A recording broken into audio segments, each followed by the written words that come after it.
Chapter 24 Birds of Sadness.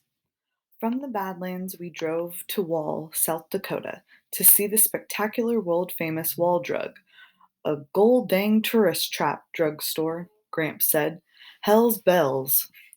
Usually, when Gramps cussed like this, Graham threatened to go back to the Eggman. I don't know that whole story, just that one time when Gramps was cussing up a storm, Graham ran off with the man who regularly bought great quantities of eggs from Gramps. Graham stayed with the Eggman for 3 days and 3 nights until Gramps came to get her and promised he wouldn't swear any more. I once asked Graham if she would really go back to the Eggman if Gramps cussed too much. She said, "Don't tell your grandfather, but I don't mind a few hells and damns. Besides, that Eggman snored to beat the band." So you didn't leave Gramps just because of the cussing? Salamanca, I don't even remember why I did that. Just foolish, I guess. Sometimes you know in your heart you love someone, but you have to go away before your head can figure it out. In Wall Drug, for $5, you could buy a rock on which someone had painted. Authentic rock from the Badlands. For $3, you could buy a yellow feather, an official souvenir of the Badlands. When Gramps picked up a peace pipe, the handle fell off. "Load of rubbish," he said. That night we stayed at a motel outside of Wall. They had one room left, with one bed in it, but Gramps was tired, so he said it would do. The bed was a king-size waterbed. "Gol dang," Gramps said. "Looky there." When he pressed his hand down on it, it gurgled. "Looks like we'll all have to float on this raft together tonight." Graham flopped down on the bed and started giggling. "Hut, hut," she said in her raspy voice. She rolled into the middle. "Huzz, huzz." I lay down next to her, and Gramps tentatively sat down on the other side. "Whoa," he said. "I do believe this thing's alive."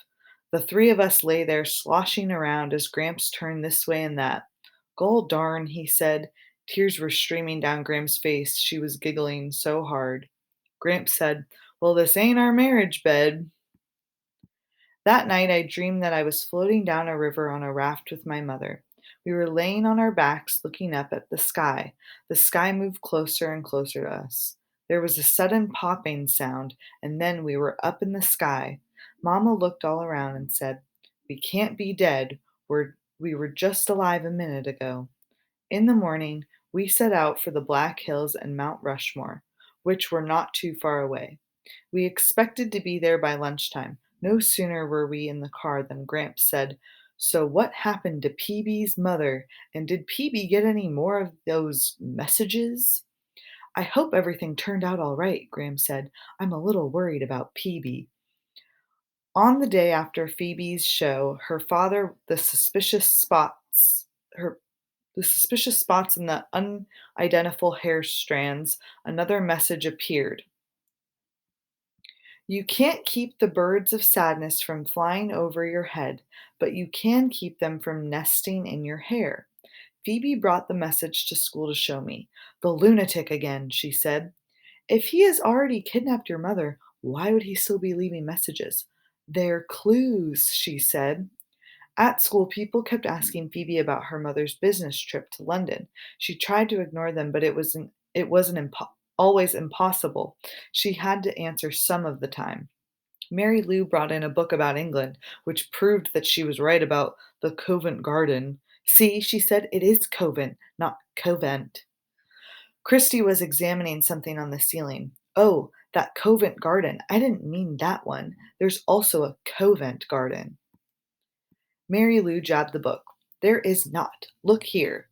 Christy momentarily glanced at the page and shrugged. "That is not the one to which I was referring." Mary Lou slammed the book closed and asked Phoebe if she had heard from her mother yet.